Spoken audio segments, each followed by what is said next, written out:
quem ainda não me conhece, eu sou Samuel Ferreira, mais conhecido como Muca, na vida e na Escola Coru, tá?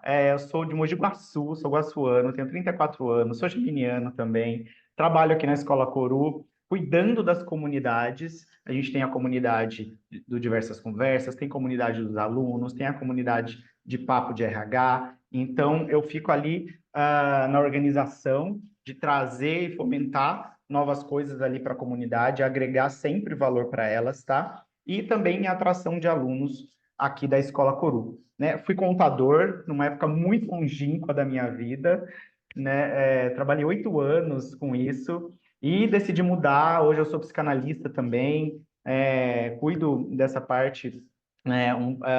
Tento aí separar um pouco da minha agenda para ajudar as pessoas aí nesse sentido. Então, passei pela empresa Mali, passei pela oficina do estudante, porque nos últimos 8 anos eu estou dentro de escola, né? Trabalhando aí, trabalhei então na oficina, que é aqui em Campinas, não sei, né, a região de vocês, e atualmente há quase 2 anos aqui na Escola Coru, desde quando ela se instalou aqui em Campinas. Adoro viajar, trilha, praia, me chama, que eu adoro. Muito bem, pessoal. E contando um pouco sobre a Escola Coru, esses são os fundadores. Então, temos o Danis Polaor, que ele é CEO, né? E também cuida de produto aqui da escola. Ele foi VP de gente e operações da Falcones. Ele foi COO e VC da Ambev Tech e diretor de gente da Ambev da América do Sul, tá? A Raíssa Flores, que é a head de growth aqui da Escola Coru. Ela foi sócia-diretora comercial da Startse, diretora comercial e ativação de clientes da Contabilizei, sócia e head comercial da Remessa Online e líder startup dentro da Cremer. A Pri está em operações, né? Ela é diretora de RH, foi diretora de RH da Movida, diretora de RH da Doutor Consulta, passou também pela Ambev, tá? E encabeçando diversidade, inclusão e atração de pessoas, Caio Zaio, que foi Head de GNI, né, e Supply na Ambev, da América do Sul, e founder da Magni, que é um endowment da UFSCar. Hoje ele é conselheiro também de GNI da UIMI.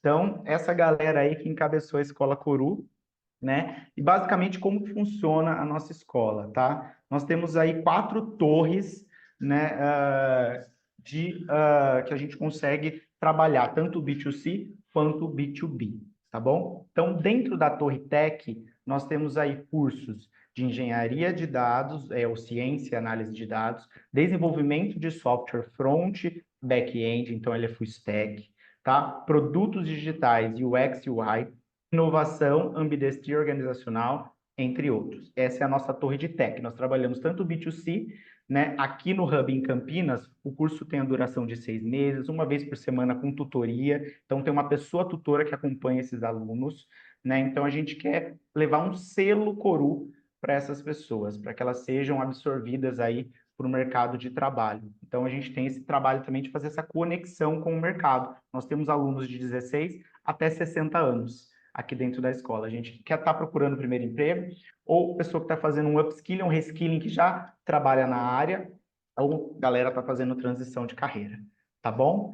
Então, assim, dentro de 6 meses, a gente faz de tudo aí para que a pessoa consiga se inserir aí no mercado de trabalho. Espera que tem uma galera entrando aqui. E a gente tem um trabalho dentro do Raízes, que é a nossa comunidade, né, de alunos e ex-alunos, uma agenda para trabalhar isso. Então, nós temos aí a Conecta, que é a nossa feira de carreiras, que acontecem a cada 6 meses, e aí a gente chama empresas aqui para fazer um recrutamento com os nossos alunos. Então, é bem massa. Na Torre de Growth, nós temos aí o curso de marketing digital e performance, vendas, inside sales, atendimento, CX e CS. A torre de supply chain, ela está sendo construída ainda, né, e operações. E o nosso carro-chefe, que é a torre de soft skills e diversidade. Aí nós trabalhamos nessa torre com gestão de pessoas e cultura, isso é mais B2B, tá, pessoal? Aceleração de liderança, mulheres, pessoas negras e recortes de diversidade, formação de futuros líderes e líderes atuais, letramento e desenho de processos de diversidade e inclusão. Então, desde censo, e a gente ajuda toda a empresa a implementar a diversidade e inclusão dentro dela. Muito bem, e para finalizar, ser o mais breve possível, esses são alguns dos nossos clientes. O Gabriel está entrando aí. Esses são os nossos clientes: Ambev, Suzano, iFood, a Luxótica, Arfor, Desktop, Alpargatas, né? Como diz a Raíssa, a gente vai colando aí nossas figurinhas no nosso álbum, que a gente já conseguiu agregar e trabalhar junto com essas grandes empresas, tá? Então, a gente atende remoto, híbrido, presencial, qualquer lugar do Brasil e do mundo, tutores, né, para e-deployment, quando a gente leva o curso para dentro da empresa, né, tutores exclusivos para cada 60 alunos, e o nosso curso é baseado na mão na massa, então é work-based learning total, os alunos têm que apresentar, e a cada módulo eles estão trabalhando num projeto que é de um cliente, de uma empresa real, então é bem mão na massa mesmo, e é isso, pessoal. Obrigado aí pela paciência. E bora para o nosso tema de hoje. Então, peraí, deixa eu só parar aqui. Muito bem. Se ficou alguma dúvida, pode me chamar lá no grupo ou no particular, querer saber um pouquinho mais sobre a Escola Coru. E aí a gente bate um papo, combinado? Mais uma pessoa entrando aqui. Muito bem. E hoje, pessoal, temos a nossa pauta, né? Nós levantamos esse assunto no nossa comunidade, e aí eu tive o prazer de conhecer, né, de ter a indicação, né, do Miquel. Então, eu gostaria que você se apresentasse para o pessoal e a gente já iniciasse aí sobre o nosso tema de pessoas trans, legislação, sobre utilização de banheiros aí sociais ou corporativos, e aí para trazer aí toda a sua bagagem, tá bom? Muito obrigado novamente por ter aceito o convite, e depois peço que a Manu se apresente também, e aí a gente já começa a nossa pauta. Eu que agradeço, antes de qualquer coisa. Tem uma piadinha que eu não posso deixar de fazer. Eu nunca imaginei que eu ia me tornar um especialista em banheiros, mas eu acabei me aproximando muito dessa pauta, porque é uma questão que eu vivencio no meu dia a dia, né? Em todos os lugares públicos, principalmente que eu preciso acessar. Eu me identifico como uma pessoa trans não binária, então já me apresentando para vocês um pouquinho, sou Miquel Megener. Eu vou já preparando aqui meus slides para exibir para vocês. Posso? Não, melhor o Manu se apresentar primeiro, né? Antes de. Então, eu vou me apresentar mais alongadamente quando tiver com os slides, mas só para rapidinho vocês saberem, sou uma pessoa trans não binária, tá? Eu passei 22 anos da minha vida vivendo como uma mulher cisgênero, e nos últimos anos eu fiz uma transição de gênero para ter uma vivência não binária. Usei testosterona, hoje tenho uma vivência de gênero fluido, e eu tenho hoje, vou fazer 28 anos. Então, tenho uma vivência aqui de uma pessoa que vivenciou muito a questão dessa transição, aqui já falando do nosso tema, né, do uso dos banheiros femininos, para hoje em dia me sentir confortável usando os banheiros neutros, sem gênero, ou de outras nomenclaturas que a gente vai usar. Então, é um tema que eu vivo na minha vida em todos os lugares, rodoviárias, aeroporto, shopping, onde eu tenho que ir, acaba sendo o dilema dos banheiros. Então, eu me especializei em entender o direito por trás dessa questão, para poder também lutar para que a gente tenha mais espaços inclusivos, não só para pessoas não binárias, mas a gente vai ver que a questão dos banheiros também acaba tornando ambientes mais inclusivos para todo mundo, também para as pessoas cisgênero, com deficiência, famílias, homoparentais, enfim. Muitos tipos de pessoas precisam também desse cuidado com o banheiro, não só as pessoas trans, mas estou aqui para falar um pouquinho sobre esse tema que é muito caro para mim com vocês hoje, e eu estou muito feliz com esse convite. Obrigado mesmo, Muca, e obrigado, Manu, Imagina. aí pela parceria. Boa, muito bem. Imagina, eu que agradeço. Eu estou me sentindo, já falei para vocês, mas eu estou me sentindo muito privilegiada de estar aqui com vocês e poder aprender com vocês, principalmente. Prazer aí, todo mundo. Eu sou a Manu, sou BP de RH, de uma empresa de contabilidade de fundos de investimento. Então, é uma empresa toda voltada ao mercado financeiro. Daqui a pouquinho, depois eu explico um pouquinho melhor para vocês entenderem mais ou menos o contexto. Mas a minha contribuição aqui para vocês vai ser como é a vivência no ambiente de trabalho com pessoas trans. Então, como eu, como BP de RH, tenho atuado frente a todas as situações, né, que envolvem e buscando tornar a vida de todo mundo ali um ambiente acolhedor e um ambiente de pertencimento. Então, é mais ou menos esses insights que eu espero conseguir trazer e aprender também com toda a informação que vocês me trouxerem, porque eu acho que, acima de tudo, a gente tem que estar muito aberto para aprender, porque é um constante aprendizado. Tem muita informação, tem muita coisa que a gente só se pega sabendo, vendo o quanto a gente é leigo quando a gente realmente experiencia, né? Então, eu estou aqui super aberta e é um prazer estar aqui com vocês. Obrigado, viu, Manu? Então, pessoal, o Mikel vai começar, ele vai trazer toda a informação para a gente. Se vocês tiverem dúvida, ou vocês podem já ir digitando no chatzinho, ou se não, depois no final, a gente pode trazer essas dúvidas. Mas se quiser ir adiantando, já deixar escrito ali no chat, depois a gente vai discutindo sobre elas, combinado? Muito bem, então, por favor, Mikel. Eu ia falar justamente isso, pessoal. Sintam-se convidados aí para trazerem comentários, casos, dúvidas, para a gente construir aqui um debate, não só dois monólogos meus e da Manu, porque assim que a gente vai ter uma troca verdadeiramente rica. Quero muito ouvir de vocês também o que vocês eventualmente acharem do que eu vou falar aqui. Então, vou exibir a minha tela rapidinho. Maravilha.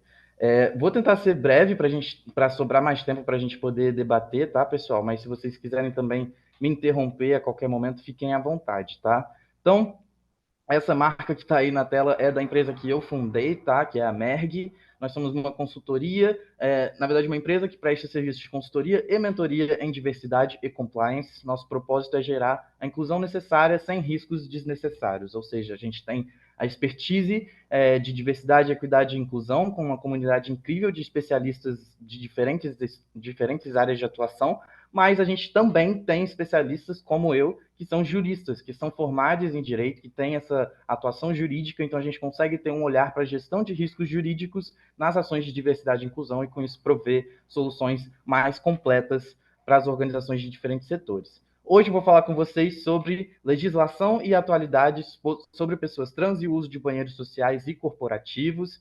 Muito obrigado aí, pessoal, dessa comunidade linda da Escola Curu por estar me recebendo.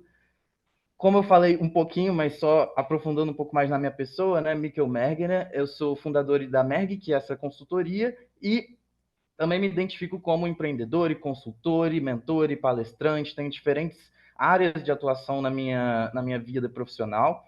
Também já mencionei, mas só repetindo, sou uma pessoa trans não binária, pansexual. Aqui na tela eu coloquei pronomes neutros porque são os pronomes que eu prefiro, ele, dele. Mas como eu sou gênero fluido, ou seja, eu misturo masculinidade e feminilidade na minha vivência, se vocês usarem pronomes femininos ou masculinos, não vão me incomodar, só é uma preferência por pronomes neutros. E Merg foi o meu primeiro nome social, é uma abreviatura do meu sobrenome Mergener, e quando eu não me importo de falar, tá? Não perguntem para qualquer pessoa, mas eu não me importo de falar, porque eu tenho uma relação boa com o meu nome antigo.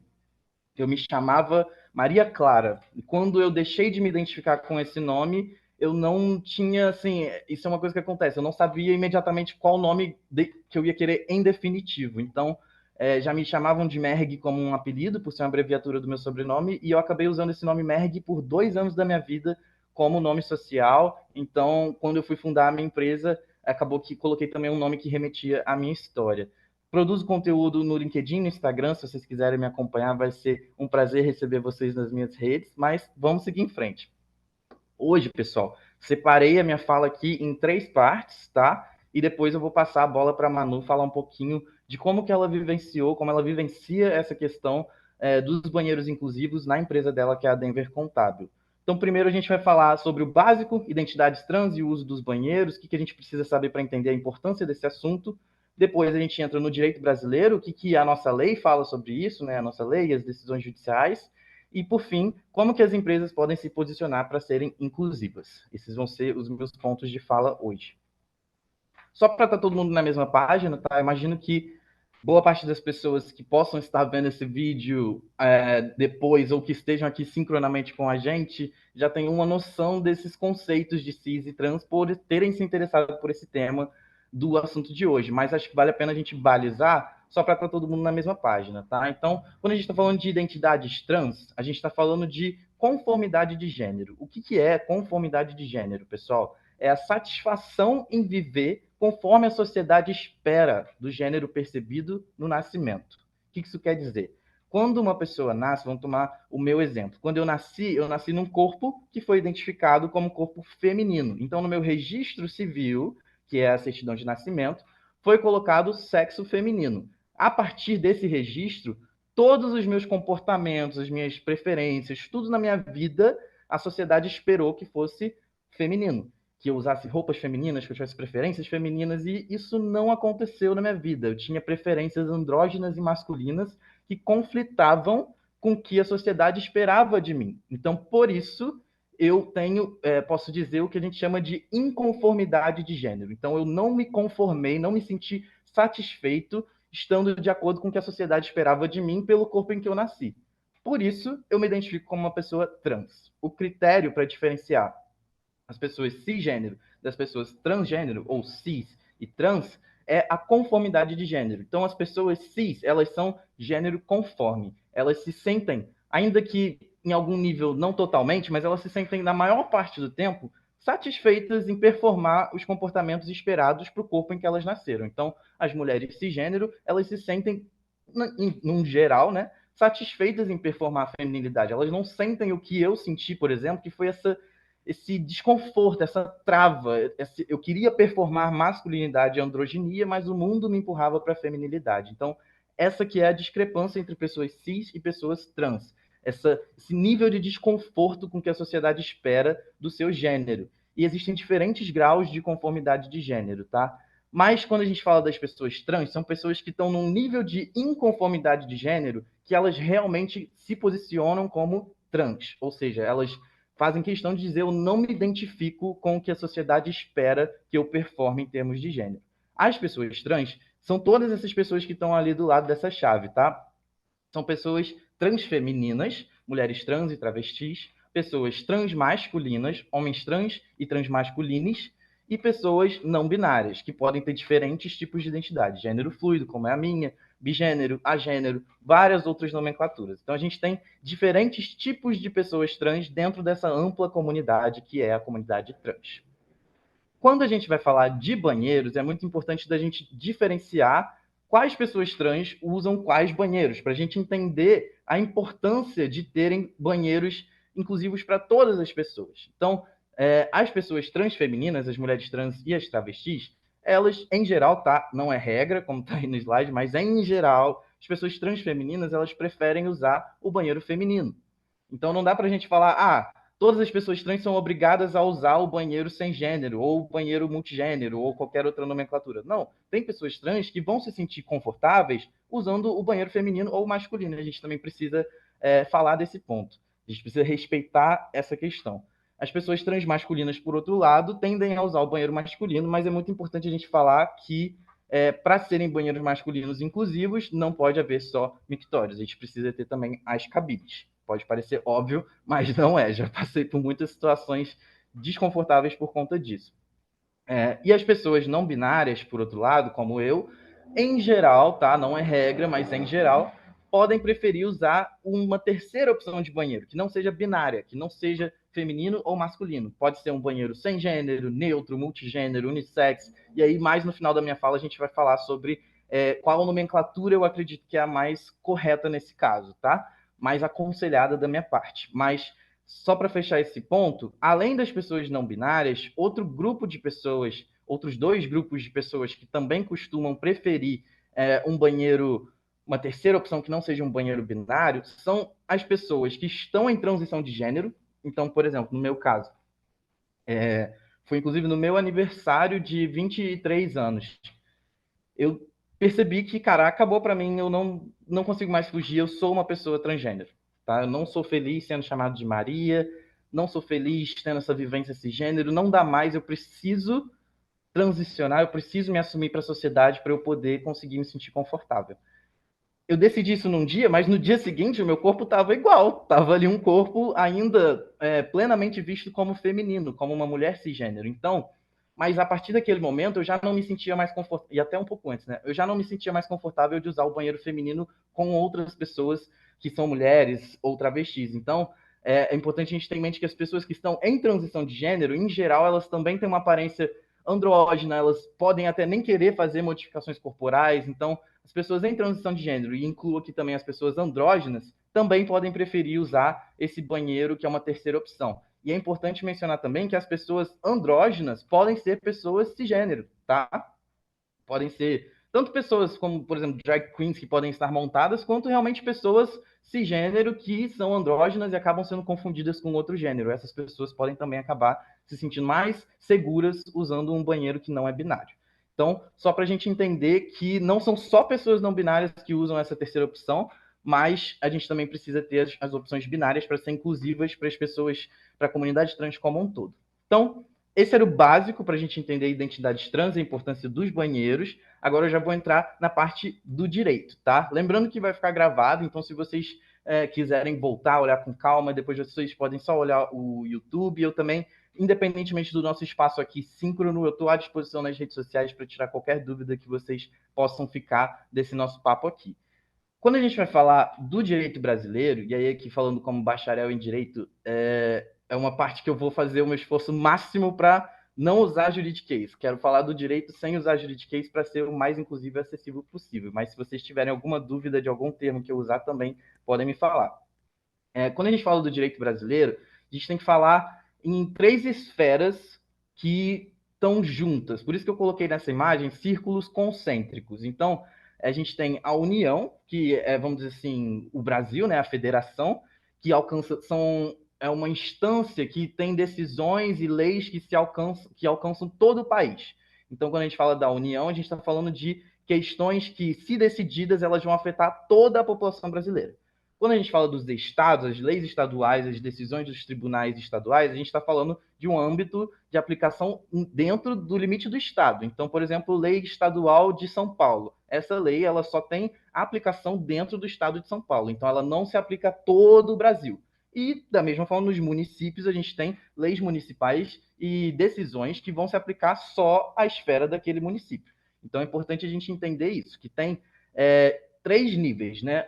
As decisões e as leis que afetam todo o país, as decisões e as leis que afetam cada estado, e as decisões e as leis que afetam cada município. Por que eu estou explicando isso? Vocês vão entender.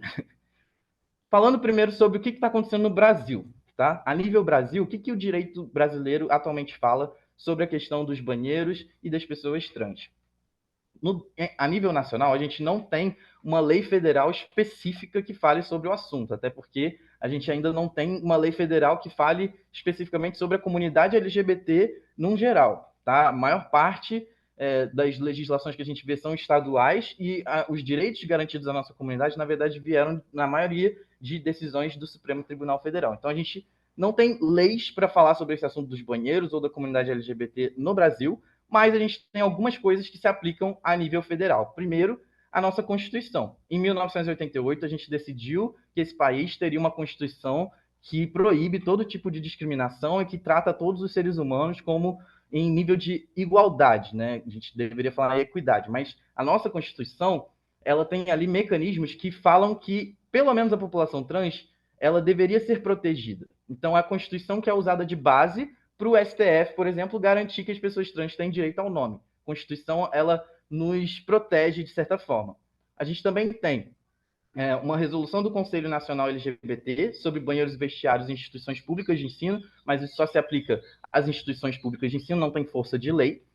A gente tem uma norma regulamentadora do Ministério do Trabalho e Emprego que determina que estabelecimentos com mais de 10 pessoas precisam ter banheiros divididos por sexo. Então, a gente tem uma NR, que a gente fala, uma norma regulamentadora das relações de trabalho, que fala que se a sua equipe, se a sua empresa tem mais de 10 pessoas, você está obrigado a dividir os banheiros do estabelecimento por sexo. Então, a gente não pode abrir mão da divisão em banheiros binários, aparentemente, pelo menos por essa regulamentação. Depois eu vou explicar que tem uma coisa mais específica em nível de estado e município. Mas, para concluir, em termos de lei, a gente tem também um projeto de lei atualmente que quer tentar proibir banheiros unissex em todo o Brasil. Então, a gente não tem, em termos de lei federal, nada que garanta como que essa questão vai ser decidida ainda, mas com relação ao Supremo Tribunal Federal, que é o órgão que mais tem garantido direitos às pessoas trans, essa questão está próxima de ser pacificada, porque tem um processo que está andando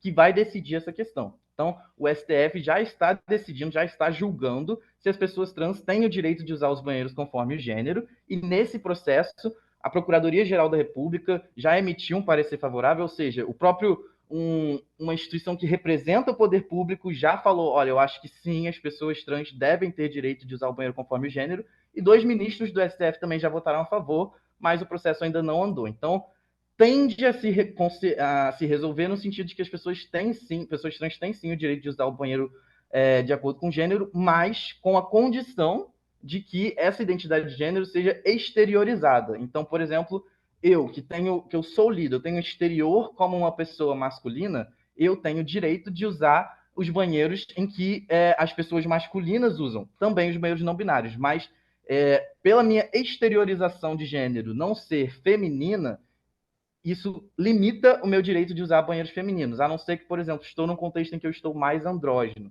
Aí eu estaria exteriorizando um gênero mais feminino, eu poderia ter mais direito ao banheiro feminino. Então, mais ou menos assim que a gente está em nível STF. Eu sei que estou falando um pouco de juridiquês aqui, se ficar dúvidas, por favor, me tragam que eu falo todas elas com vocês. Mas a nível federal, não sei se deu para entender, é mais ou menos isso que a gente tem. A gente não tem nada de lei garantindo, mas o STF está dando a entender que as pessoas trans vão ter, sim, esse direito de usar o banheiro de acordo com o gênero que elas estão exteriorizando.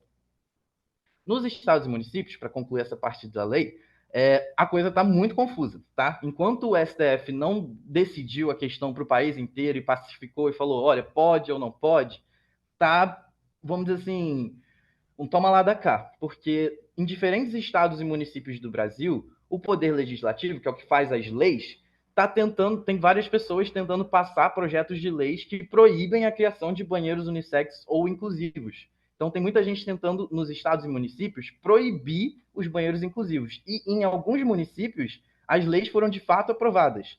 Só que o que acontece? Depois que aprova a lei, os tribunais estaduais, de acordo com o STF, de acordo com a Constituição, eles vão e invalidam a lei que foi aprovada. Eles julgam inconstitucional. Então tá uma confusão. Tem municípios que já aprovaram uma lei, mas ela ainda não foi julgada inconstitucional, então em tese está proibido. Tem municípios que aprovaram a lei, mas já julgou inconstitucional, então deixou de valer. Tá realmente uma questão muito confusa. Mas o outro ponto de atenção é que nos estados e municípios é bom a gente saber que tem também os códigos sanitários. Então, estados e municípios podem ter leis estaduais e municipais que prevejam a divisão por sexo como uma obrigação, independentemente do número de pessoas. Então, lembra, a nível federal, a partir de 10 pessoas tem que ter divisão dos banheiros por sexo.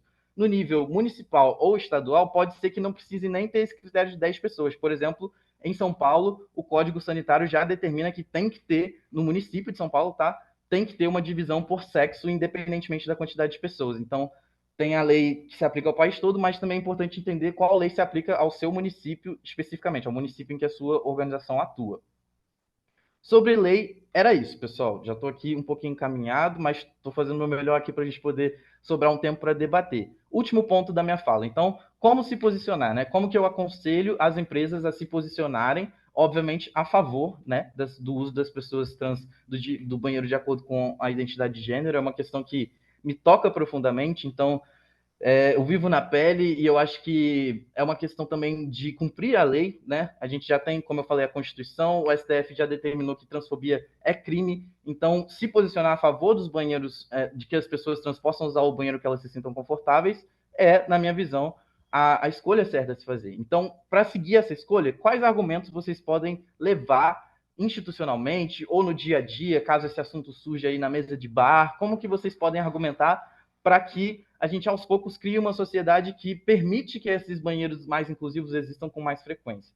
Argumentos a favor. E esses argumentos eu extraí do processo que está sendo julgado no STF. Então, lembra que eu falei que a Procuradoria-Geral da República lançou um parecer favorável, ou seja, o próprio governo, um órgão, uma instituição que representa o governo, está ali demonstrando que está favorável ao uso do banheiro de acordo com o gênero pelas pessoas trans. O que essa instituição falou para se demonstrar de acordo com esse uso? Ela falou todos esses argumentos. Falou que é uma ação afirmativa que vai proteger essa minoria, que precisa de uma proteção, é um reconhecimento dos direitos à identidade, ao reconhecimento, à não discriminação, à segurança. Então, tem diferentes argumentos jurídicos que a gente pode levar para falar que é a coisa certa a se fazer. E, além disso, tem um argumento de mercado, porque atualmente a gente sabe que atrair o público trans e receber as pessoas trans de forma acolhedora é um diferencial competitivo, não só para as empresas, mas também para os eventos. É uma das primeiras questões quando a gente chega numa empresa, quando a gente chega num evento, as pessoas que têm esse conhecimento e as pessoas trans, uma das primeiras coisas que a gente vê é o banheiro. Se o banheiro está inclusivo, se não está inclusivo, e isso é um critério que determina o quanto que aquela empresa ou aquele evento está ali perceptível para as questões de diversidade e inclusão. Argumentos contrários. Como rebater esses argumentos contrários? Então, um dos grandes argumentos que surgem, né? E a segurança das mulheres cis, que vão ter que dividir o banheiro com mulheres trans? As mulheres trans acabam sendo o grande foco de controvérsias com relação às questões dos banheiros, né? Isso vem do que a gente chama de um pânico social, que é essa criação de diferentes mecanismos sociais para fomentar um pânico em torno de um grupo específico para estigmatizar esse grupo. E é o que acontece com as pessoas trans. Existe muito essa criação, esse imaginário social, esse pânico social de que as pessoas trans são perigosas. Então, conviver com elas pode ser uma situação de risco. E é isso que alimenta essa visão de que as mulheres cis não vão sofrer assédio caso elas dividam o banheiro com as mulheres trans. Compactar com essa visão de que as pessoas trans são perigosas pode ser considerada transfobia, que, como eu falei, é crime. E, na verdade, são as próprias pessoas trans que sofrem violência. Pegando aqui um trecho do voto do ministro Luiz Roberto Barroso, no caso que está andando no STF, ainda que tivesse algum constrangimento para as mulheres cis, ele não pode sequer ser comparado com o constrangimento suportado pela pessoa transfeminina em um banheiro masculino. E não há qualquer dado concreto que ampare o temor de que as pessoas trans são ameaças. Muito pelo contrário, as histórias ouvidas diariamente são as de pessoas trans sendo humilhadas e expulsas de banheiro. Não sou eu que estou falando, é o ministro do STF. Então, esse é um argumento que vocês podem usar para rebater quando falarem mas as mulheres cis, o que vai acontecer com elas? Gente, calma, as pessoas trans só querem usar o banheiro. E não precisa que a gente fique fomentando esse pânico social. Último argumento contrário, como rebater, isso é mesmo importante? Eu preciso mesmo olhar para essa questão de banheiro inclusivo? Precisa. Por quê? Cada vez mais estão surgindo processos judiciais contra empresas e eventos por pessoas trans que sofreram transfobia ao usar o banheiro ou vestiário. Tá? Isso também se aplica a dormitório, vestiário. Essas instalações que são divididas por sexo, num geral, são complicadas para as pessoas não binárias, para as pessoas em transição e, às vezes, para as pessoas transfemininas mesmo. Né?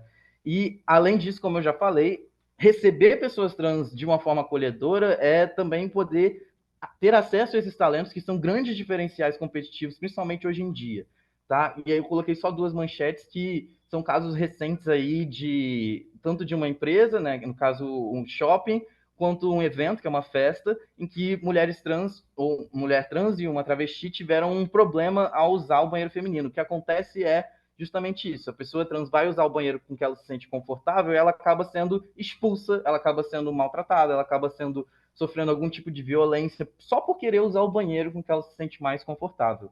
Então, é isso que a gente quer impedir que aconteça, porque se acontecer, pode dar até um prejuízo em termos de processo judicial para a empresa ou para o evento. Então, é muito importante, sim, a gente olhar para essa questão.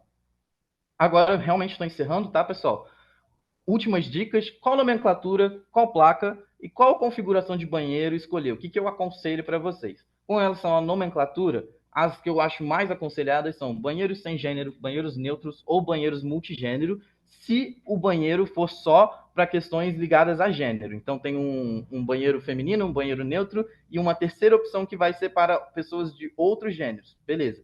Mas, uma opção que eu acho que é interessante também e que muitas instituições têm feito é pegar, arquitetonicamente falando, né, até mais eficiente, pegar um banheiro PCD ou um banheiro família, uma terceira opção de banheiro que já existe e transformar esse banheiro em um banheiro universal, um banheiro inclusivo ou um banheiro da diversidade. E aí vai ser um banheiro acessível, de uso individual, que as pessoas, tanto de gênero não conforme, quanto famílias, por exemplo, um pai que precisa ir no banheiro com a filha, todos os tipos de pessoas fora dos padrões vão poder estar aí usando esse banheiro da diversidade ou universal. Acho que é a melhor forma, mas eu sei que arquitetonicamente tem lugares que só vai ter uma mudança para a questão de gênero, então se for mudar só o gênero, eu diria sem gênero, neutros ou multigênero, porque banheiros unissex é uma nomenclatura desatualizada. Você fala unissex como se estivesse unindo os dois sexos, e é justamente a ideia de incluir pessoas trans é sobre o gênero, não é sobre o sexo, é sobre a gente poder permitir que pessoas com diferentes identidades e expressões de gênero possam usar o banheiro. Então, unissex é um termo um pouco desatualizado, eu não aconselharia, mas se é o que você está conseguindo aprovar na sua diretoria, vai com esse mesmo. O importante é ter o banheiro lá. Com relação à placa, eu aconselho que sejam criativas e suficientemente informativas, que combinem com a cultura da empresa. Então, não precisa também inventar a roda, não é sobre isso, é sobre informar o que precisa, mas, na medida do possível, colocar uma criatividade aqui e ali para mostrar a cultura da empresa também naquelas plaquinhas. Aí depois eu vou trazer uns exemplos de inspiração. E o que eu menos aconselho são placas que reforcem estereótipos de gênero. Então, por exemplo, placas e também elementos, né? Então, o banheiro masculino é todo pintado de azul, o banheiro feminino é todo pintado de rosa, e aí o banheiro de gênero neutro vai ser sem cor, alguma coisa assim. Isso acaba reforçando estereótipos. Pode ser que uma mulher cis que não performa tanta feminilidade, ela não se sinta confortável de usar um banheiro todo rosa, porque isso traz um estereótipo de gênero, ou então a placa dos homens tem uma gravata, a placa das mulheres tem do banheiro feminino tem um vestido. Então, esse tipo de estereótipo eu acho que é bom evitar nas placas. E, por fim, configuração. Qual que é o que eu mais aconselho? Ter os banheiros binários, mais uma opção sem gênero, acessível, com fraldário, cabine fechada e pia individual. Essa seria assim, o melhor dos mundos, né? A gente sabe que tem milhões de limitações, por isso que eu estou falando que tem que ter um cálculo de custo e benefício a depender da realidade da organização. Mas por que eu falei tudo isso? E o último ponto que eu quero destacar desse slide é pia individual. Por quê? Isso é uma coisa que eu acredito que as pessoas cis não têm essa consciência. Quando uma pessoa trans ou não binária, uma pessoa que está em transição, uma pessoa andrógena, vai ali usar o banheiro e ela saiu da cabine e tem ali aquela pia enorme com várias cubas e fica todo mundo ali passando maquiagem, se arrumando, não sei o quê, esse momento é extremamente desconfortável. Quando, por exemplo, eu preciso usar, só tem banheiros binários no lugar, eu sou forçado a usar o banheiro masculino e eu tenho que estar ali usando a pia com um monte de homens cis que não são de um grupo que eu me identifico. Esse momento de dividir a pia com pessoas que não se identificam também com uma identidade de gênero divergente do padrão é muito desconfortável. Então, por isso que eu queria ressaltar que acho que é uma coisa que muita gente não para pensar e é um momento que eu vivo com frequência. Então, sempre que possível, tentem ter uma pia individual se vocês quiserem criar um banheiro que seja inclusivo para pessoas não binárias. Era isso. Terminei. Agora é só passar pelos exemplos de placas para inspirar vocês, tá? Aí tem uma plaquinha de banheiro universal, tem até legenda em braille, então bem acessível mesmo. Aí referências em português e inglês, e também tem uma outra no slide seguinte em espanhol, para vocês verem que também é um movimento internacional, tá? Eu diria que principalmente no mundo ocidental, mas também em vários países do mundo oriental, muitos lugares as pessoas não binárias estão demandando isso e as empresas e organizações estão precisando criar esses banheiros. Então aí tem alguns exemplos de banheiros que seriam ou multigênero ou daquele que eu falei, mais acessível para todas as pessoas. E aqui outros exemplos, por exemplo, a defensoria já trouxe aí um pouco mais de personalidade para a plaquinha dela. Tem ali como eu falei, o banheiro que tem até um escrito em espanhol também. E o elemento que eu falei de tipo, pensem em criatividade, eu coloquei um exemplo dessa última plaquinha que tanto faz, só lave as suas mãos. E aí, no caso, por exemplo, eu tenho um cliente que é do setor de games online, né, de jogos online. Então, acho que uma plaquinha dessa funcionaria super para a cultura da empresa, teria tudo a ver. Então, só um exemplo para materializar o que eu falei, de que essas plaquinhas também podem ser criativas e falar com a cultura da empresa. Era isso que eu tinha para vocês hoje. Falei para caramba, espero que vocês não tenham ficado com muitas dúvidas, mas se tiverem dúvidas, por favor, tragam, que eu vou ficar muito feliz de falar com vocês. Gratidão pela atenção. E, de novo, se quiserem entrar em contato comigo no Instagram, no LinkedIn, meu e-mail, estou super à disposição para trocar com vocês. Obrigado mesmo. Muito bem, maravilha, que aula, excelente. Estava aqui só fazendo anotações, muito bom mesmo. Obrigado novamente. Antes da gente abrir para as perguntinhas, a Manu agora vai trazer um pouquinho para a gente da vivência dela e depois a gente abre, já tem algumas perguntas que eu vi no chat e a gente abre para uma discussão aí e a gente já finaliza também nosso encontro, tá bom? Eu prometo que eu vou ser rápida também, até porque a intenção dessa vivência talvez é trazer situações que muitos de vocês já podem ter vivido aí. E só para complementar mesmo a fala do Miquel, que foi muito rica, então é um pouquinho aqui da minha vivência frente à BP de RH, né, e frente a essas questões tão relevantes. Então, eu vou fazer um pouquinho de contexto da empresa, Eu vou fazer um pouquinho de... Daí eu entro na questão aqui em como a gente decidiu o banheiro, o que eu consigo fazer aqui hoje, que também não estou no super ideal aí do que o Miquel sugeriu, mas a intenção é que a gente um dia chegue lá.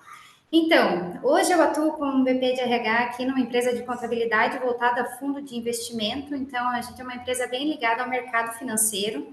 Hoje a gente é o único escritório desse segmento em Curitiba, então talvez vocês estranhem um pouco o meu sotaque, mas ele é bem puxadinho mesmo. Os demais escritórios aqui do nosso setor normalmente ficam no eixo Rio-São Paulo.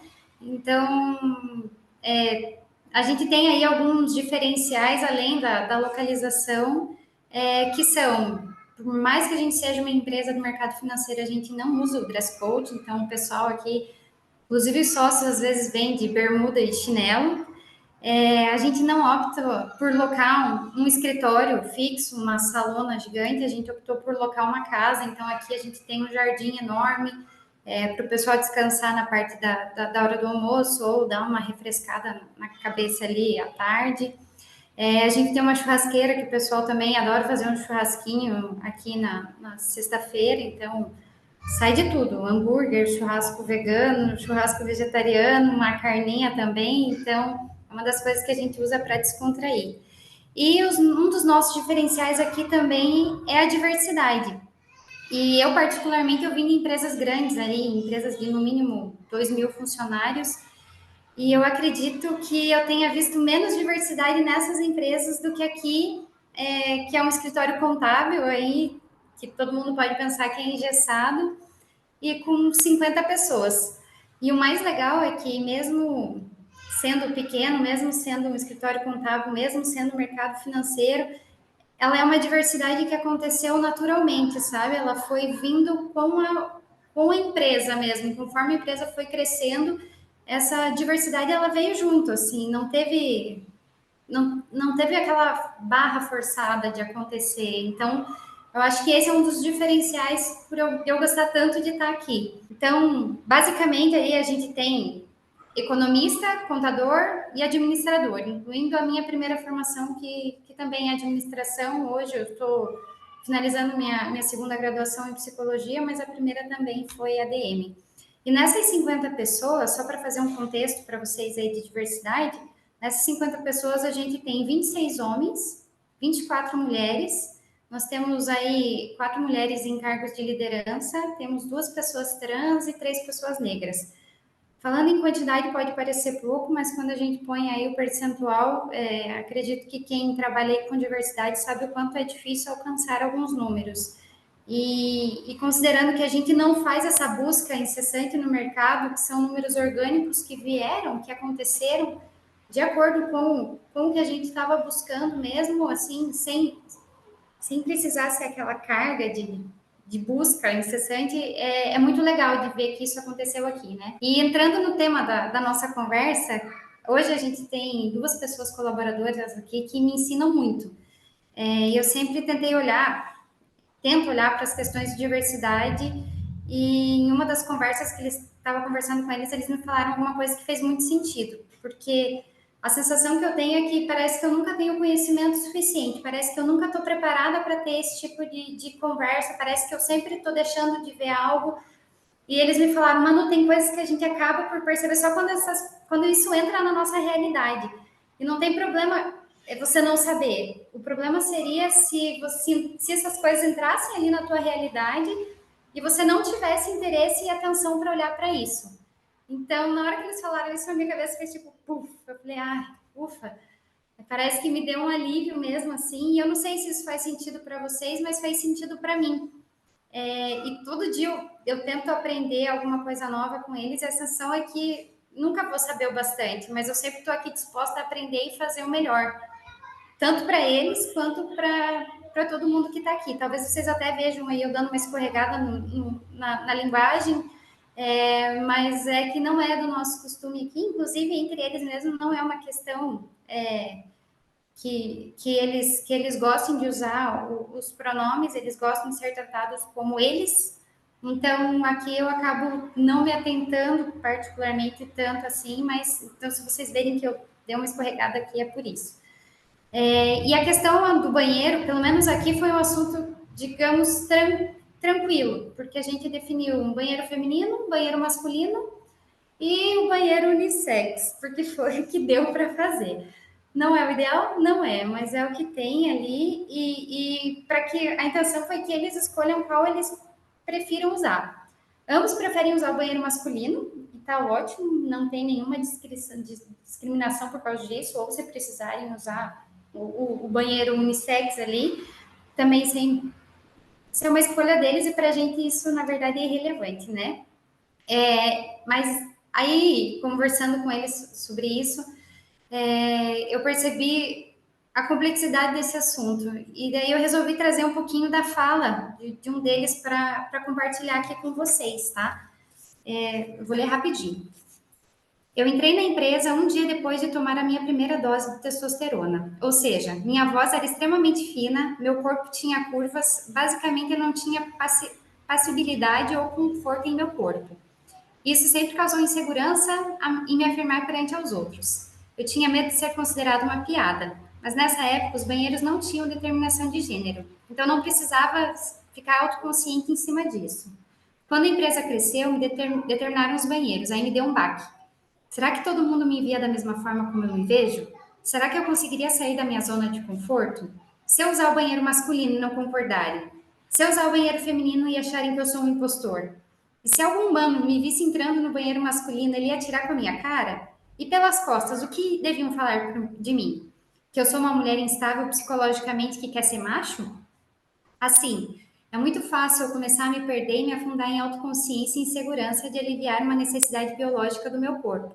Já foi algo que fomentou muito a minha ansiedade a ponto de eu me recusar a ir no banheiro do trabalho e esperar das 8 horas da manhã até as 5 da tarde e fazer em casa mesmo. Mas felizmente eu estou em uma empresa que nunca criticou eu utilizar o banheiro de gênero que eu me defino. E isso é algo que muitas pessoas trans não têm o privilégio de dizer. Hoje em dia, eu uso o banheiro masculino sem nem pensar duas vezes. No ambiente seguro, percebi que quando a percepção de terceiros tem em relação a mim não é um risco, a minha segurança. Pouco me importa o que vão pensar. Nunca considerei e nunca vou considerar que ser assumidamente um transgênero é um risco à minha imagem. Eu tenho orgulho. Na hora que eu li isso, me deu uma mistura de sentimento muito grande, assim, um sentimento de alegria em saber que eles se sentem confortáveis e que aqui é um ambiente seguro, e de preocupação com as situações que eles estão expostos na sociedade, sabe?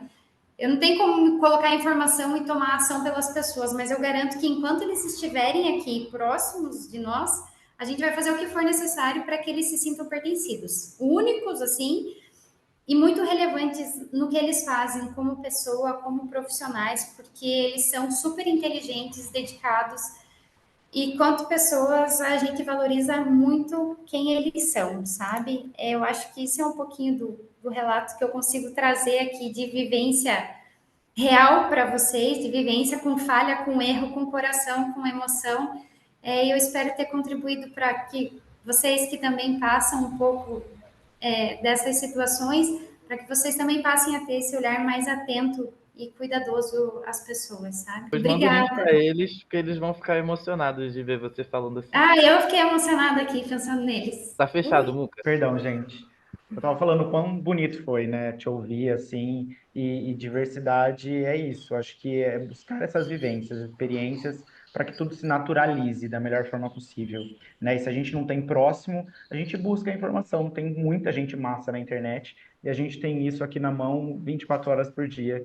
Então dá para a gente buscar conteúdo, buscar vivências, buscar cases, buscar coisas, experiências de outras pessoas na internet, histórias de vida, para que a gente, quando a gente encontre no nosso caminho, a gente vai encontrar, porque a diversidade está posta, né? Só a gente olhar para o lado aí, todo mundo é diferente um do outro, então cada um com a sua particularidade precisa e merece existir da melhor forma que quiser e com todo respeito, né? Então, obrigado pelo relato e mande um abraço, um beijo. E se quiser, mande o link também para eles participarem aí da nossa comunidade. Tem sempre pautas muito legais aí para a gente discutir, sempre enriquece, né? Trazer, né?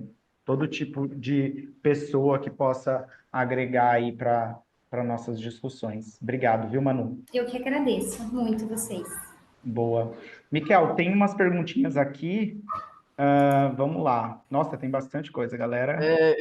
Na verdade, eu fui puxando elas aqui para um bloco de notas, mas eu não quero Boa. ficar num monólogo também, só eu respondendo todas as perguntas aqui. Então, eu acho que vamos fazer uma coisa mais orgânica, mas antes eu só queria fazer um comentário sobre a fala da Manu, posso? Claro. Eu acho que toda pessoa trans que trabalha em alguma empresa queria uma pessoa do RH como você para poder contar, sabe? Porque essa que é a grande questão. A gente não vai conseguir criar um mundo perfeito, sabe? A gente não vai conseguir evitar.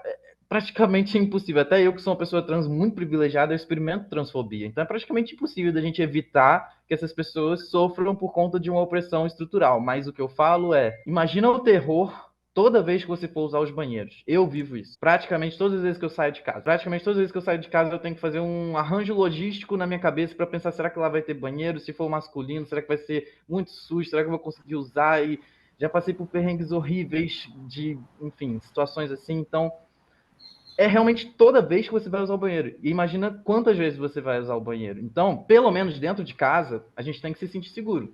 Na minha casa, eu me sinto seguro. E o trabalho é como se fosse uma extensão da nossa casa.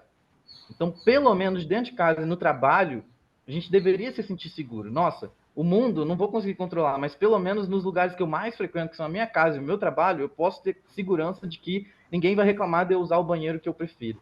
Então, a gente precisa dessa segurança e a gente só tem essa segurança com pessoas como você, Manu, porque são pessoas que estão ali representando a instituição e que falam: conta comigo, eu estou junto com você. Você não precisa saber tudo, você nunca vai saber tudo, você nunca vai conseguir viver na pele e entender 100% que a gente passa, até porque cada pessoa trans é única. A minha regra não serve para Muca, não serve para Ettore, não serve para Gabriel, pessoas trans que estão aqui também. Quer dizer, não sei se todo mundo se identifica como trans, mas sei que tem uma galera não binária.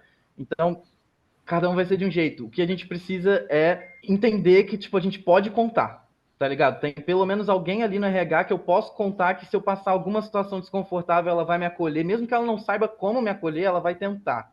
E é isso que você está fazendo. Então, eu queria te agradecer em nome da comunidade e realmente falar que pessoas como você, pessoas do RH que agiram como você, fizeram uma diferença gigante na minha carreira. Pessoas do RH que não agiram como você, que não souberam, não é nem não souberam, mas que não se dispuseram a acolher, acabaram atrapalhando a minha carreira. Então, obrigado por você ter escolhido o lado de acolher a gente. Ai, que coisa mais Muito bom. linda, gente. Obrigada. Parece que eu não estou fazendo mais que a minha obrigação, sabe? Eu não me vejo não fazendo isso, sabe? Eu acho um absurdo isso não acontecer. E eu tô do lado deles mesmo. Do que eu puder, e às vezes eles vêm conversar e eu falo, a minha cabeça fica, ai meu Jesus, eu não faço ideia do que eu vou responder, mas eu vou perguntando o que é ideal para vocês, sabe? Tanto que outro exemplo, a gente teve uma palestra do Outubro Rosa e do Novembro Azul. E aí gerou toda uma polêmica, assim, eu chamei eles para conversar e falei, gente, eu sei o que acontece com vocês, mas eu não sei como é que vocês se sentem, como que eu posso apoiar ali, como que vocês vão se sentir confortáveis? A gente se sente confortável não participando de nenhuma, eu falei, tá ótimo, se quiserem só ir lá, tomar um cafezinho depois, tá super ótimo, e se vocês quiserem que a gente faça algo de conscientização, se vocês acharem por melhor fazer, a gente faz, enfim. E tudo eu tento muito conversar, entender eles, porque eu sei que eu não vivo na pele a realidade deles, e eu sei que eu. Mas eu quero saber que o que eu estou fazendo está deixando eles confortáveis. E outra situação de banheiro que eles me trouxeram foi que eles já chegaram a perder provas na faculdade por não conseguir ter um banheiro ideal para eles usarem. A minha vontade foi perguntar qual faculdade que é, sabe? Porque é uma coisa tão absurda. Eu, como mulher cis, nunca parei para pensar nisso antes. Eu falei, gente, como pode, sabe? Como a sociedade é muito despreparada e como é uma necessidade básica, não pode interferir nesse nível na vida, sabe? Então, é uma das coisas que me fez refletir muito e eu agora presto muita atenção em banheiro também, coisa que eu nunca achei que fosse assim, nunca achei que era um problema, meu Deus, como é problemático, sabe? Como é uma necessidade básica que deixa de ser suprida. E tem pessoas trans, só para concluir, tem pessoas trans que têm problemas de saúde real por não conseguirem, não se sentirem seguras para usar o banheiro. Mas se você for pensar, por exemplo, uma travesti que não tem, que tem uma aparência muito andrógena, que mistura muito as características femininas e masculinas, para ela usar o banheiro feminino ou masculino em algum lugar, às vezes ela pode estar correndo risco de vida. Então ela abre mão de uma necessidade básica para não correr risco de vida. Então é uma coisa realmente gravíssima. Mas para apreciar o pessoal que ainda está aqui com a gente, tentar responder o povo um pouquinho, eu posso só puxar algumas perguntas aqui e aí vocês podem comentar também, Manu e Muca, pode ser? Com certeza, com certeza. pode. Maravilha. Tô olhando aqui no chat. O Paulo tinha perguntado: as normas regulamentadoras nacionais ou estaduais podem ser utilizadas como justificativa de proibição de iniciativas de banheiros unissex nas empresas hoje? Na minha avaliação, não, porque o que as normas falam é que tem que dividir por sexo, mas as normas não proíbem que haja uma terceira opção que não tenha alguma designação de gênero ou sexo. E o que não está proibido por lei é permitido. Então, o que as empresas são obrigadas a fazer é ter divisão por sexo, tem que ter os banheiros binários, mas as empresas não estão de forma alguma proibidas de ter uma terceira opção, exceto nesses lugares em que essas leis inconstitucionais estão sendo aprovadas, mas elas logo serão derrubadas também. Essa é a minha visão sobre esse primeiro ponto. Como é mais juridiquês, vou passar para a próxima, tá, pessoal? Mas se vocês quiserem comentar, podem comentar também. Deixa eu olhar aqui. Paulo falou que na empresa dele tem a melhor configuração que eu recomendei, fico muito feliz. Perguntaram se é possível acessar o material. Eu falei, só para preservar direitos autorais, não vou fornecer o PDF, mas vai estar tudo gravado no YouTube, então vocês podem ir pausando, vendo slide por slide, cada informação. E se vocês quiserem, olha, queria saber o número da norma regulamentadora, porque para quem é do direito, às vezes é bom saber os números. Eu não coloquei porque eu não queria focar no juridiquês. Mas se vocês quiserem saber também, me chamem nas redes sociais que eu passo para vocês. Olha, NR tal do MTE, resolução tal, isso aqui tem todos os numerozinhos separadinhos. Deixa eu ver aqui. Ettore fez uma pergunta, mas acho que tinha mais uma, só que aqui o meu chat está descendo de um jeito esquisito. Eu vou responder a de Ettore, e aí, Muca, você pode confirmar para mim só se tem mais alguma, que eu não estou conseguindo aqui dizer direito. Gabriel Cassiano, eu sei que é jurista. Do Ettore, você quer que eu leia aqui para você? É que a do Ettore acabaram sendo várias perguntas em uma, mas a minha dúvida, na verdade, era se tinha mais alguma que eu deixei passar. Acho que não, Não deixou. Eram mais comentários, né, do que perguntas. Isso, exatamente. Show. Então, vou responder a minha visão, e aí vocês respondem a visão de vocês, porque a pergunta de Ettore traz aí um monte de questões que eu acho que dá para a gente encerrar numa boa nota. Pode ser? Pode sim. Maravilha, então. Ettore, muito obrigado pela pergunta, tá? E obrigado pelo elogio, as falas. Eu me dediquei para poder fazer essa apresentação para vocês, fico feliz com o reconhecimento. Posso fazer uma pergunta? Fez algumas, vamos lá. Minha dúvida é sobre como podemos lidar com casos de empresas que possuem estrutura apenas para banheiros binários ou não individuais. Quais estratégias podem ser interessantes para empresas em que trabalham pessoas andrógenas ou não binárias, cuja expressão de gênero não é exclusivamente masculina ou feminina? Quais estratégias podem ser interessantes? Então, no caso, deixa eu ver se eu entendi. São empresas que só têm as estruturas binárias, né? Só têm as estruturas que não são inclusivas, mas tem pessoas que já precisam dessa estrutura mais inclusiva, certo? Eu acho que o primeiro caminho é liderança. Precisa puxar a liderança para perto, precisa convencer de que isso é uma pauta importante, manda o link desse vídeo para ela, no sentido de que se a liderança não estiver jogando junto, não vai conseguir mudar a placa do banheiro, não vai conseguir mudar nada, porque é um tema sensível, como vocês viram, em termos de estados e municípios, está vivendo ali quase uma guerra normativa, de um lado puxando para o outro. Então, é um tema que pode dividir as pessoas. Se a liderança não estiver totalmente comprada para apoiar as pessoas trans e não binárias dessa empresa, eu acho que as mudanças não vão ser efetivas e elas eventualmente vão acabar precisando ir para um outro lugar em que elas se sintam seguras. Porque essa que é a questão. A pessoa não binária em si, a pessoa gênero fluido, a pessoa andrógena, acaba sendo a pessoa mais fraca nesse contexto. Ela é a que mais precisa, mas ela é a que menos tem poder de decisão. Então ela fica ali extremamente vulnerável, e foi o que aconteceu comigo. No lugar que eu trabalhava quando eu me assumi, quando eu decidi não sou mais Maria Clara, vou me tornar outra pessoa, o escritório não tinha nenhum preparo para me acolher e, enfim, fiquei ali 2 meses mais ou menos e já foi suficiente para eu perceber que eu não ia conseguir progredir ali e antes mesmo de eu poder sair, me demitiram sem justificativa. Então, assim, é realmente uma posição de vulnerabilidade e se as lideranças do lugar não estiverem minimamente comprometidas, eu acho que não é um lugar seguro para essas pessoas. Acho que o primeiro ponto são as lideranças. Agora, vamos lá. A educação corporativa daria conta disso na percepção de vocês? É fundamental para sensibilizar as lideranças.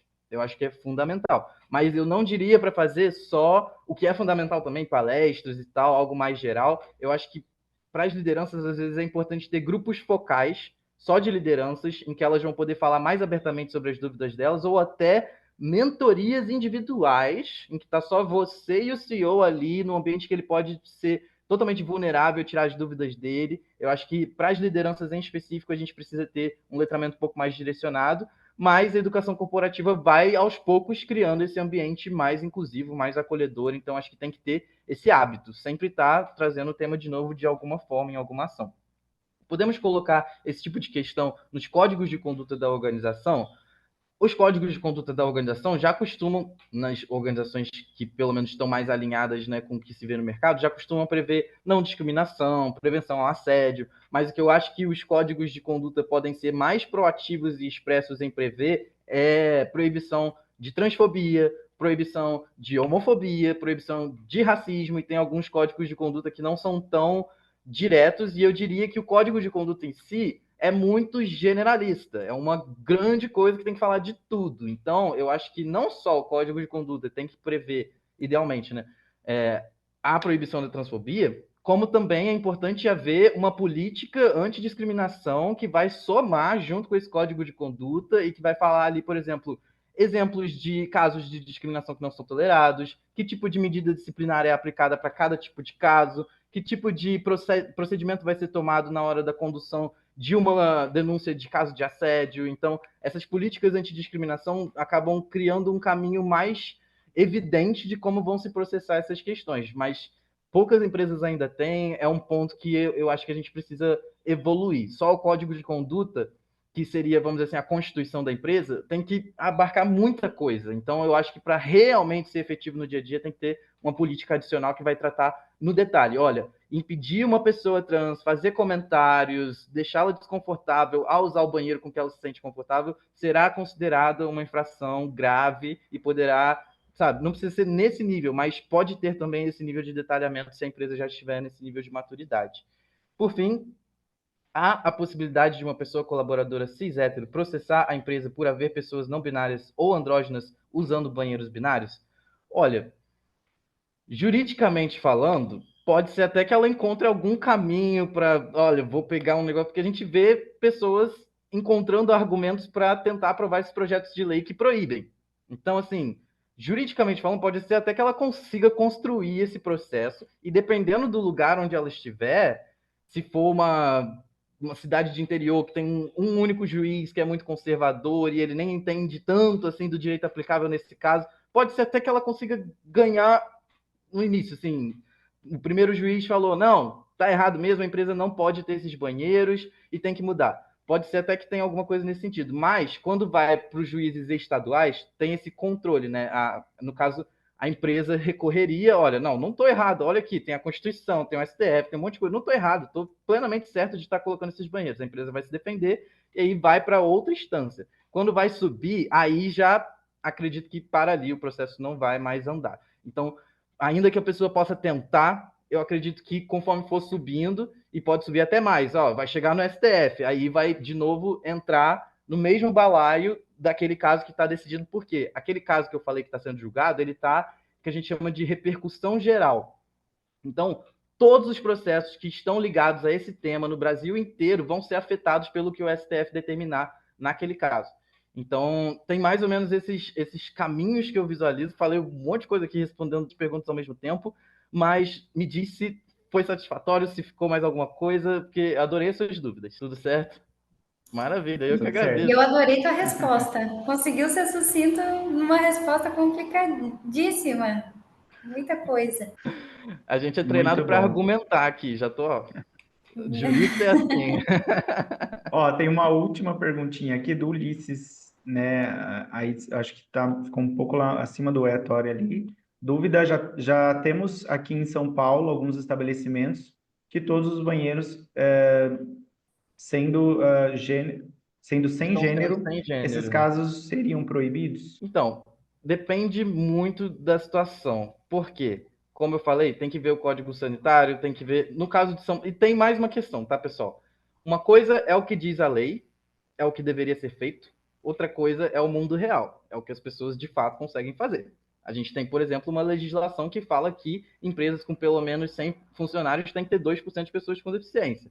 Quantas empresas cumprem essa legislação? Pouquíssimas. Qual que é o poder do Estado de fiscalizar todas as empresas para que todas as empresas sigam essa legislação? Não é suficiente. Então, ainda que, por exemplo, no município de São Paulo, né, a gente tem esse código sanitário que obriga que os estabelecimentos. E aí a questão é, de cabeça eu não vou lembrar para te dizer aqui, mas o código sanitário ele também vai especificar, dependendo do caso, que tipo de estabelecimento que precisa ter essa obrigação. Então, um estabelecimento comercial é um estabelecimento de obrigação de eventos, de organização de eventos, alguma coisa assim. De cabeça eu não vou te lembrar, mas se você olhar Código Sanitário do município de São Paulo, lá pode ter especificidades que acabem permitindo que alguns estabelecimentos não tenham essa divisão. De cabeça eu não vou lembrar. Mas, mesmo que diga todos os estabelecimentos têm que ter essa divisão, o município de São Paulo não vai ter poder de sair fiscalizando todos os estabelecimentos que existem no município de São Paulo.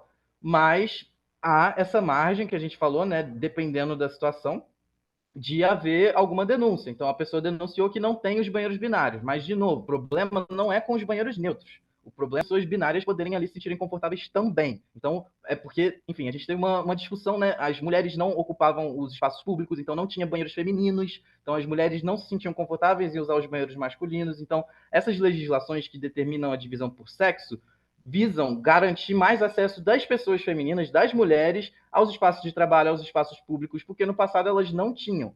Então, por isso que tem essa obrigatoriedade de ter o banheiro feminino e o banheiro masculino.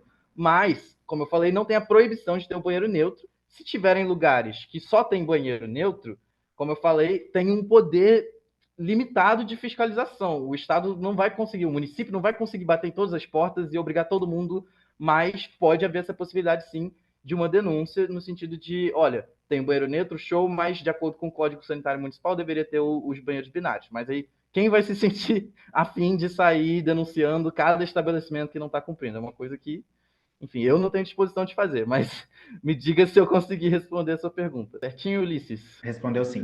Muito Respondeu bem. sim, obrigado. Tamo junto. Boa.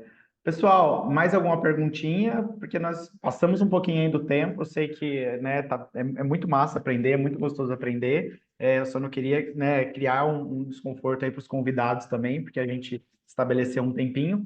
Tem mais alguma perguntinha? Gabriela falou que gostou muito da troca. Eu agradeço do fundo do coração a atenção de vocês, pessoal. Muito obrigado mesmo. Eu adoro falar desse assunto de banheiros, porque me toca muito na minha vida, assim.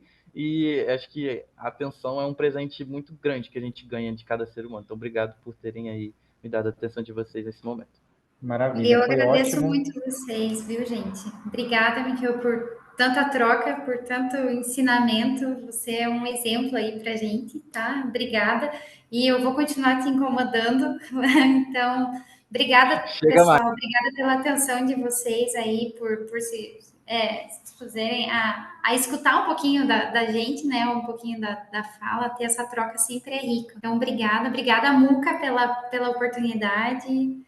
E espero que a gente siga se encontrando aí. Caso vocês tenham alguma dúvida, caso vocês queiram me chamar também ali no privado ou no nosso grupo do WhatsApp, fiquem à vontade, que vai ser um prazer conversar com vocês. Maravilha, eu que agradeço cada um de vocês, todos e todas que puderam participar desse momento. Vai ficar gravado no nosso YouTube, no nosso canal, tá bom? Então, muito obrigado, contem comigo sempre. E eu tô lá no grupinho também, qualquer coisa me chama no particular, se tiver alguma pauta, se tiver alguém para indicar, se quiser trazer alguém para o grupo, eu tenho um linkzinho também, pode convidar, tá bom? Beijo e um abraço para todos, todas e todes. Valeu, pessoal. Um abração. Qualquer coisa, Beijo. só chamar Valeu, nas gente. Um abraço, beijo.